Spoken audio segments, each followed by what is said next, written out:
Welcome to the deep dive. Yeah. We deep dive into a topic. Into a fascinating topic. Yeah, fascinating topic. Right.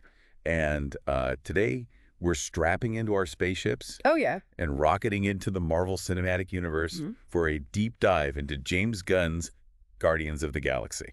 Yeah. This film is so captivating, you know? It's so good. Yeah, it takes the superhero genre and flips it on its head.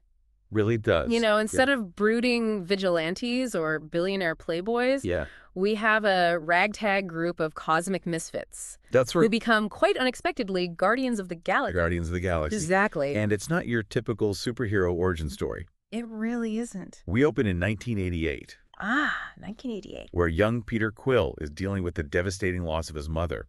Tough. Moments later, he's abducted by the Ravagers. Oh, wow. A band of space pirates led by the gruff, yet oddly endearing Yondu Udonta. Yeah, Yondu Udonta. He is quite the character. A great name. Right. Yondu Udonta. You know that opening scene with Come and Get Your Love playing on Peter's Walkman? Oh, yeah. Immediately establishes the film's unique tone. I love that song. Oh, it's a great song. Great song. It's a blend of sci-fi action, irreverent humor, and a heartfelt exploration of loss, grief, and ultimately finding your place. Finding your place in the vastness of space. Love it. And then the film jumps 26 years ahead. 26 years. And we meet Peter. Now calling himself Star-Lord. Star-Lord. Stealing a mysterious orb on the planet Mirage. This orb, you know, this becomes the catalyst for the entire plot. It is. This coveted object that attracts the attention of various factions. Yeah. Including the ruthless Kree fanatic Ronan the Accuser. Ronan. And the enigmatic Thanos, who we'd later learn pulls many strings in the MCU. Thanos. His name sends shivers down my spine. It sends shivers down my spine, too. But we'll get to him later. Yes, Thanos casts a long shadow even in this film. He does. Now, Ronan, he's a force of destruction. He is. Driven by vengeance and a thirst for power. Yeah. He seeks to use the orb's energy its power to obliterate Xandar, the capital of the Nova Empire. And amidst this cosmic power struggle, amidst all of this, enters Gamora. Gamora. A skilled assassin sent by Ronan to retrieve the orb. That's right. But as we learn, her loyalties are far more complex. Far more complex. Gamora is a fascinating character. She is. A product of a brutal upbringing under Thanos, pitted against her equally deadly sister, Nebula. Right. Her journey in this film is about breaking free from that manipulation. That's right. And forging her own path. Yeah. Even if it means defying the very person who trained her. It's interesting how James Gunn, the director, weaves these complex character arcs within a space opera that is, let's be honest. Oh, yeah. Full of ridiculousness. Full of ridiculousness. But it works. But it works. It really does. We then meet the other members of this improbable team. Rocket. A genetically engineered raccoon. Rocket. With a love for explosives. Yes. And a sarcastic quip for every situation. For every situation. He's so funny. He's hilarious. And let's not forget, Groot. The gentle giant. A flora colossus with a limited vocabulary. I am Groot. But an immense capacity for loyalty and sacrifice. Exactly. It's amazing how they created Groot, by the way. Oh, tell me about it. Apparently Vin Diesel, the voice of Groot, recorded his lines in several languages. Oh, wow. Which were then used to give nuances to Groot's I am Groot pronouncements. That is fascinating. Isn't that cool? It really is. The attention to detail in this film, that's awesome. From the character design to the visual effects, really elevates it beyond your typical comic book adaptation. Oh, for sure, for sure. And then we have Drax the Destroyer. Oh, Drax. A warrior seeking revenge for the loss of his family. Yeah. Who takes everything literally. Literally. Which leads to some of the most hilarious moments in the film. Oh, absolutely. I mean, his inability to understand metaphors That's so good. Is just comedic gold. It's a testament to James Gunn's writing and directing. That he's able to balance these comedic elements with genuine emotion and action-packed sequences without ever feeling jarring. The film never loses sight of its heart. Exactly. Even amidst the chaos and intergalactic shenanigans. Well said. So our mismatched heroes, each with their own agenda, end up brawling over the orb, which lands them all in the Kiln. The Kiln. A high-security space prison run by the Nova Corps. I love that prison.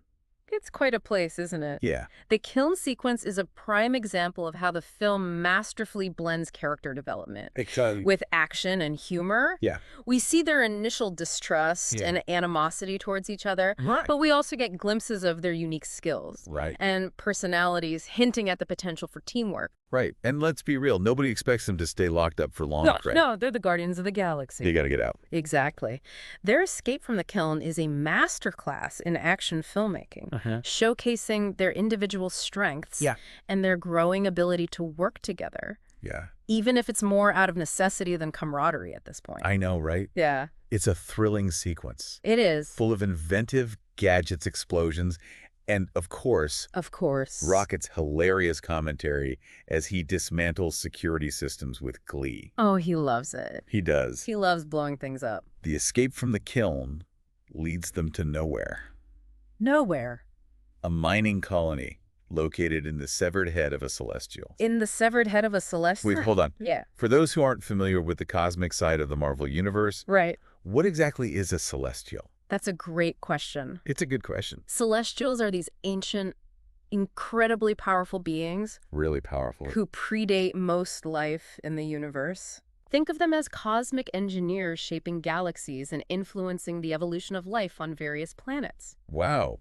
Talk about a power level. Oh, yeah. They are beings of immense power and mystery. So cool. And to have a mining colony located in the head of one crazy just adds to the sense of wonder and scale that permeates this film. It's definitely one of the most visually striking locations in the MCU. Oh, absolutely. And it's in Nowhere that they meet the Collector. The Collector. This eccentric character with a vast collection of intergalactic artifacts. He's got it all.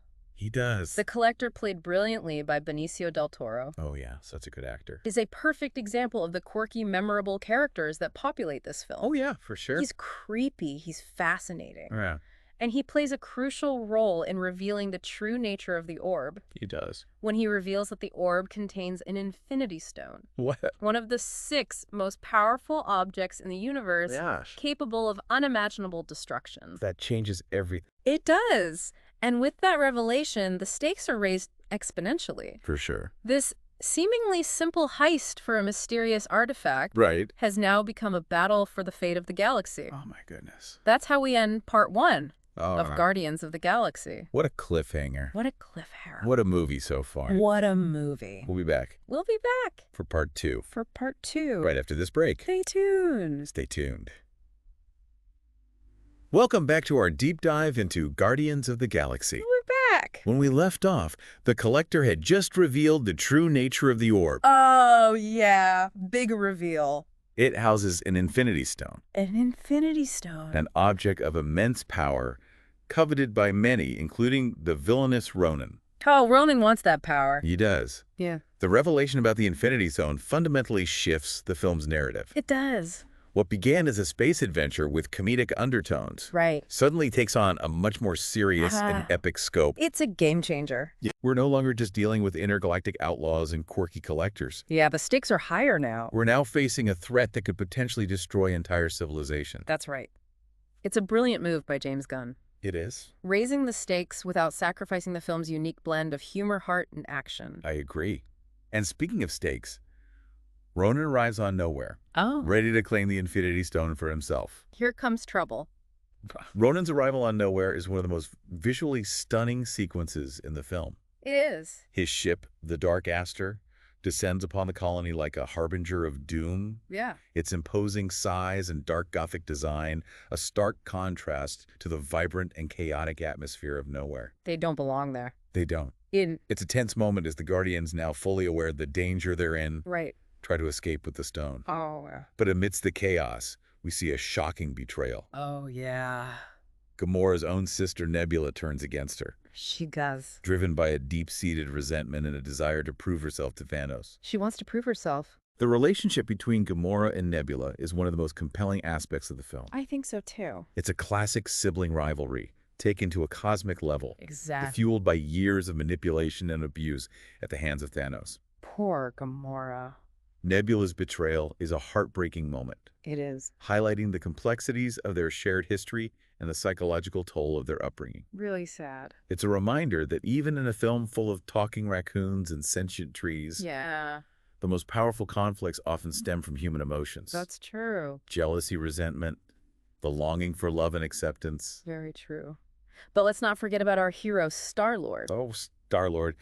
He's not about to let Gamora fall into Ronan's clutches. What does he do? In a desperate move, he contacts Yondu, his surrogate father and leader of the Ravagers. Oh, wow. Even though he knows it could have dire consequences. Risky move. This is a pivotal moment for Peter Quill's character development. I agree. He's putting aside his own safety and his resentment towards Yondu to save someone he cares about. Yeah, he's growing up. It's a sign of his growing maturity and his willingness to risk everything for what he believes in. Putting it all on the line. And it's also a testament to their complex relationship. Right. Yondu, despite his gruff exterior and questionable morals, clearly has a soft spot for Quill. He does. He agrees to help. He does. But not without seeing an opportunity to profit from the situation. Of course. After all, an Infinity Stone is a valuable commodity in the galactic black market. True that Yondu is a fascinating character. I agree. He operates in shades of gray, always looking out for himself. Right. But also demonstrating a surprising amount of loyalty and even affection towards Quill. He does. Their dynamic adds another layer of complexity to the film's exploration of unconventional families and found belonging. I like that. Me too.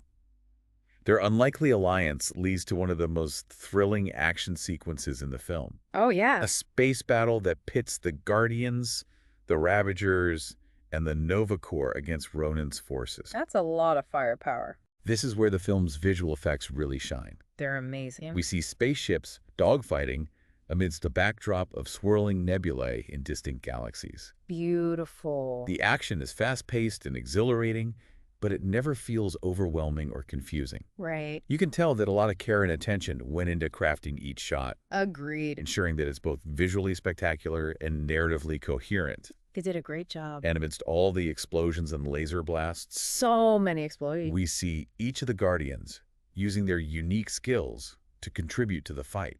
They're working together. Rocket's mastery of weaponry. Yeah. Drax's brute strength. Gamora's acrobatic combat prowess. And Star-Lord's quick thinking and improvisation all come into play. It's like they were meant to be together. It's a true testament to the power of teamwork, even amongst a group of individuals who just a short while ago were at each other's throats. It's amazing. They've learned to trust each other, to rely on each other's strengths. Yeah. And to overcome their differences in order to face a common enemy. What a team. And then comes the moment that breaks everyone's heart.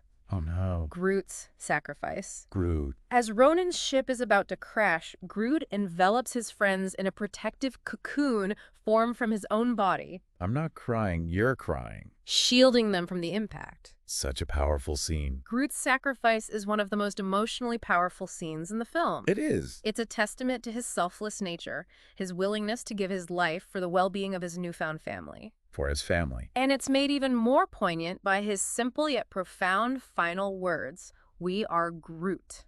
So simple, but so meaningful. It's a scene that speaks to the core theme of the film. It does. The importance of connection, of finding belonging and purpose, even in the most unexpected places. I love that. These misfits, these outcasts have become a family bound together by shared experiences, mutual respect, and ultimately love. I love this movie. And while Groot's sacrifice is undeniably tragic, there's also a sense of hope in his final act. Oh. He may be gone, but his spirit lives on in the hearts of his friends.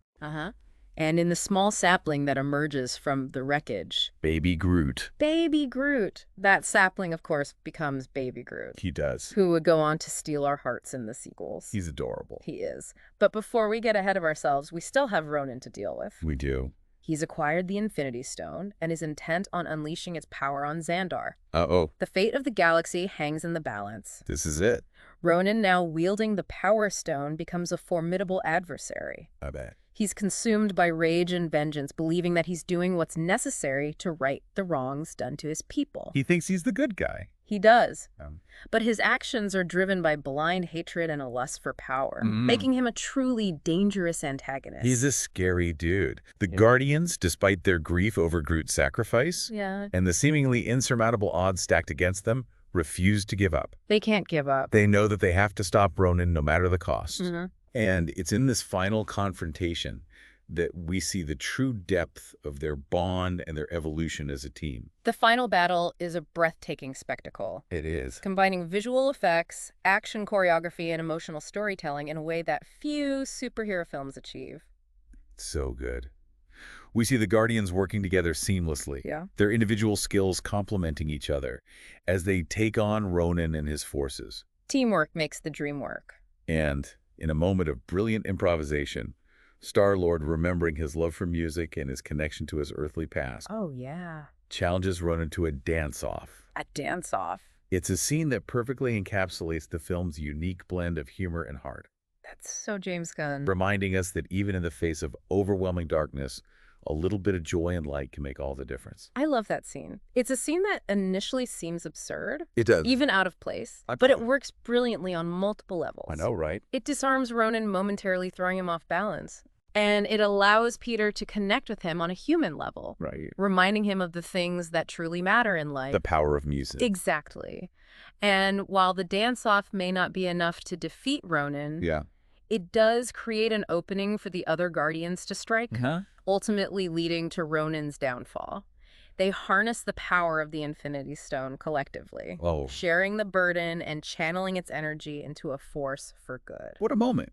This is a crucial moment in the film. It is. It demonstrates that the power of the Infinity Stone, while immense and potentially destructive, can also be used for creation and protection when wielded with unity and purpose. Powerful. It's a testament to the power of teamwork and the importance of shared responsibility, even in the face of extraordinary power. They did it.